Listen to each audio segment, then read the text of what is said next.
Hi, this is Chris with Orange Coast College's Art Department with another 2-minute tip.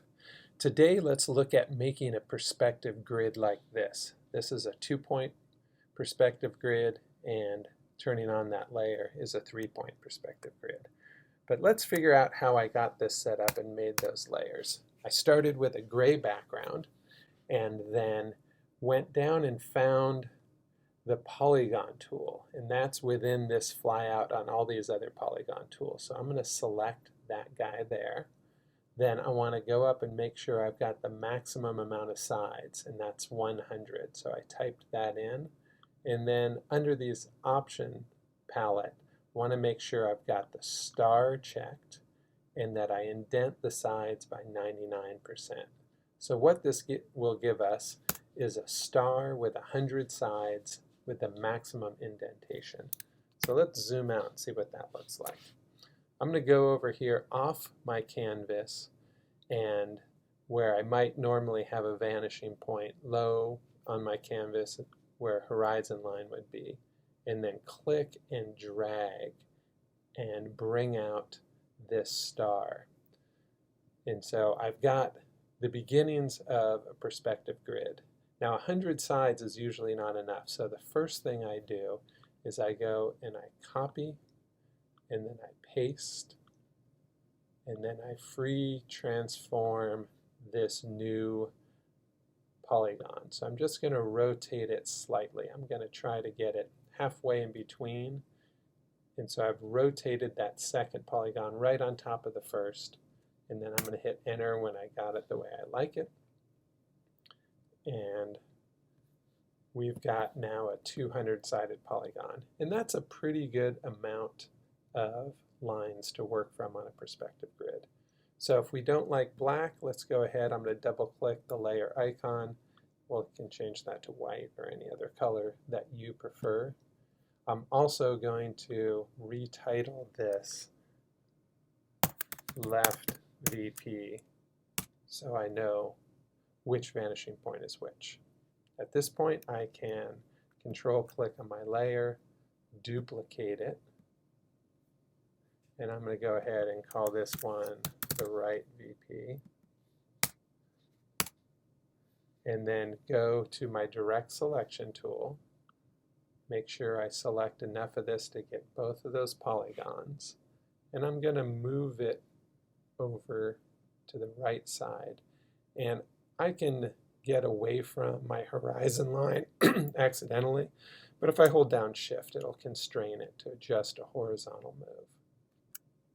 All right, I'm going to click away from it, and now you can see both grids set up. Now, this may seem really bright and distracting to you, so don't forget you can lower your opacity really easy. So there I selected the right vanishing point. Here I'm going to select the left, and you can make these shades of gray, or again, turn them any color that you like. So there's a great perspective grid for a 2-point perspective. My vanishing points are off the canvas. I've got my cone of vision straight in the middle. But what if we want to have a third vanishing point? Let's zoom out really far, because when we have that third vertical vanishing point, it wants to be really far above our frame. So I'm going to, again, control click, duplicate my layer. I'm going to call this just third vanishing point. And in the same way we moved it before, I'm going to use the direct selection tool, and I'm going to move it way up here.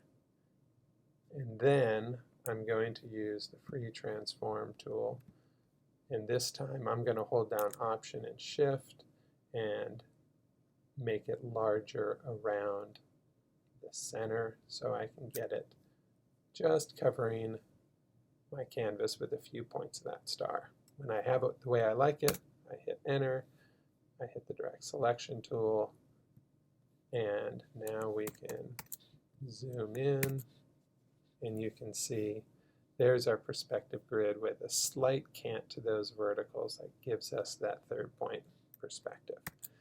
So right now I've got them all light gray, but let's say we wanted that third point, let's say we want it black, the first example. And that just gives us an idea of where those verticals are. Sometimes you might want the right or left in contrasting colors or values. It's totally up to you, the way you like to work. Lastly, I'd say save this. You may want to make multiple versions of this where the vanishing points are in different locations so that you could rapidly open files and have perspective grids that you can work on. So once you've got that going on, last, I might take all 3 of these layers, make it a folder, just call it VPs, and I can toggle the visibility on and off with one shot there. So I drop this at the top of the bottom of my layer stack, and I get to work. I hope this helps you get set up with perspective grids, and I hope you keep on making great art.